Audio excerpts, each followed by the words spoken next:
તો રાજ્યમાં ખરાબ રસ્તાનો મુદ્દો સતત ગુંજી રહ્યો છે અને આ જ કામગીરી મુદ્દે મુખ્યમંત્રીએ સૂચના આપી છે। જે તે જિલ્લાના પ્રભારી મંત્રીઓને મુખ્યમંત્રીએ ખાસ સૂચના આપી કહ્યું છે કે અઠવાડિયામાં થયેલા રોડની કામગીરી મુદ્દે તેમને માહિતી આપે। રસ્તાના બાકી રહેલા કામોની પણ વિગતો માંગવામાં આવી છે। નવા રોડ પર નુકસાન થયું હશે તો કાયદાકીય પગલાં ભરવા પણ સૂચના આપવામાં આવી છે।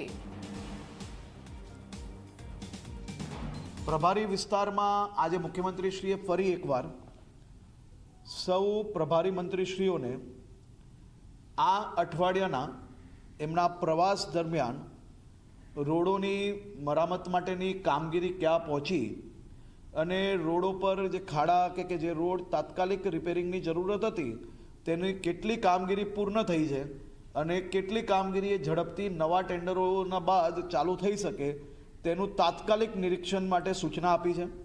અને તમામ મંત્રીશ્રીઓને એ બી સૂચના આપવામાં આવી છે કે કોઈક નવો રોડ બનાવવામાં આવ્યો હોય અને એ નવા રોડ પર જો નુકસાન થયું હોય તો એની ઉપર કાયદાકીય પગલાં પોતપોતાના વિસ્તારમાં કઈ રીતે ભરાઈ શકે તે માટે વહીવટી તંત્ર જોડે સંકલન કરીને આની ઉપર કામગીરી કરવી।